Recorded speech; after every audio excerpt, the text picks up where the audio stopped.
Imagínese leer un documento papal de 1896. El Papa León XIII acaba de firmar Apostolicae Curae, la declaración definitiva que pone fin a siglos de dudas. Las ordenaciones anglicanas son absolutamente nulas y sin efecto, sin ambigüedad, sin lugar a interpretaciones. Pero lo que ha ocurrido en las naves de la Basílica de San Pedro durante los últimos 3 días y lo que dijo León XIV a 30.000 metros sobre el Mediterráneo te pondrá los pelos de punta. Veamos qué sucedió exactamente. El 25 de abril de 2022, Sara Mullally llegó a Roma. Ella es la mujer que ostenta el título de arzobispa de Canterbury, la primera mujer en la historia de la Iglesia anglicana en ocupar este cargo, líder espiritual de 85 millones de anglicanos en todo el mundo. El 26 de abril, Mullally rezó ante la tumba de San Pedro junto con Monseñor Flavio Pace, de 48 años, secretario del Dicasterio Vaticano para la promoción de la unidad de los cristianos. Durante la oración, la mujer alzó las manos en un gesto de bendición sobre los presentes. Monseñor Pace hizo la señal de la cruz. El 27 de abril, León XIV recibió a Mullally en audiencia privada en el Palacio Apostólico. Oraron juntos en la capilla de Urbano Hueito. Las fotografías oficiales ya se han publicado en la página web de la sede apostólica. 4 días antes, en el vuelo de regreso de África, el 23 de abril, León XIV había respondido a una pregunta sobre las bendiciones irregulares impuestas en la diócesis de Múnich por el cardenal Reinhard Marx. El Papa había dicho que hay cuestiones mucho más importantes y trascendentales que los pecados sexuales, la justicia, la igualdad y la libertad personal. El 24 de abril, el obispo emérito Joseph Strickland de Tyler, Texas, respondió a X, Strickland y al obispo, al que Francisco destituyó de su cargo en noviembre de 2023, sin un juicio público formal y sin que se presentaran cargos oficiales. Escribió: «La Iglesia nunca ha enseñado que los pecados contra la castidad sean de poca importancia. Las Sagradas Escrituras y el magisterio constante de la Iglesia afirman que la moral sexual afecta profundamente la dignidad de la persona humana, la santidad del matrimonio y el orden correcto del amor». Roma no ha respondido. Vale la pena reflexionar sobre lo que sucede en la Basílica de San Pedro. Según la doctrina católica, Sara Mullally no es obispo, no es sacerdotisa, no es diácona.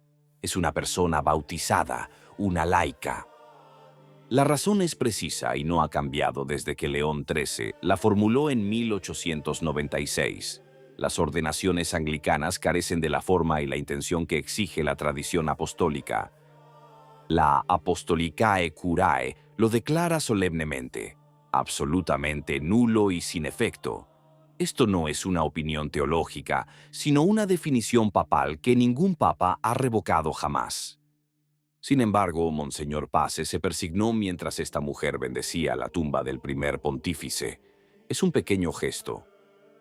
Pero en la liturgia y el simbolismo católicos, los gestos a menudo hablan más que las palabras. Quien se persigna durante una bendición reconoce esa bendición. Sin embargo, el Vaticano organizó esta visita. Puso a disposición la tumba de Pedro, envió a Monseñor Pace como escolta oficial. Las fotos del público se publican en la página web de la Santa Sede. Cada decisión importa, cada elección transmite un mensaje.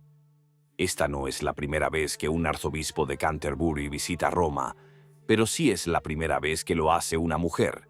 Y por esta razón, la visita no solo es diplomática, sino también doctrinalmente provocadora. No porque Mullally quiera provocar, sino porque su mera presencia en ese papel, ante esa tumba, plantea una pregunta que el Vaticano no puede ignorar. Es más, Mullally no vino como turista espiritual, vino en su calidad oficial de arzobispa de Canterbury, el cargo más alto de la Iglesia anglicana. Y en esa calidad la bendijo, y en esa calidad la recibió León XIV. El protocolo de la sede apostólica no distingue entre una visita privada y una institucional. Se trata, a todos los efectos, de una visita de Estado. Strickland no es un nombre cualquiera. He aquí por qué. Joseph Strickland fue nombrado obispo de Tyler, Texas, por el Papa Benedicto XVI en 2010. Durante 13 años dirigió su diócesis con un perfil doctrinal claro: defensa de la misa tradicional, oposición a las tendencias sinodales y negativa a otorgar bendiciones a parejas en situaciones irregulares. En noviembre de 2023, en plena temporada sinodal, Francisco solicitó y obtuvo su renuncia, sin proceso canónico, sin acusación pública formal. Uno de los pocos obispos estadounidenses que se atrevió a oponerse abiertamente al liderazgo de Bergoglio fue discretamente apartado. Ahora, este obispo sin sede responde al elegido por el Papa Francisco, y lo hace citando las Sagradas Escrituras y el Magisterio, no sus opiniones personales. El ciclo llega a un final casi amargo. La pregunta que surge es incómoda pero necesaria. Si un obispo con sede diocesana hubiera respondido al Papa en esos mismos términos, ¿qué habría sucedido? Al repasar los últimos años, ya conocemos la respuesta. Strickland puede hablar porque no tiene nada que perder, y precisamente por eso sus palabras tienen peso. En el ámbito ecuménico, el Vaticano trata como interlocutora espiritual a una mujer que, según su doctrina, no puede recibir las órdenes sagradas. No lo dice explícitamente, lo hace con un gesto, ante una audiencia, con la señal de la cruz de un funcionario del Vaticano. La doctrina no se niega, sino que se elude en la práctica. En el plano moral, el Papa no afirma que los pecados sexuales no sean pecaminosos. Dice que hay asuntos más importantes. La doctrina no se niega.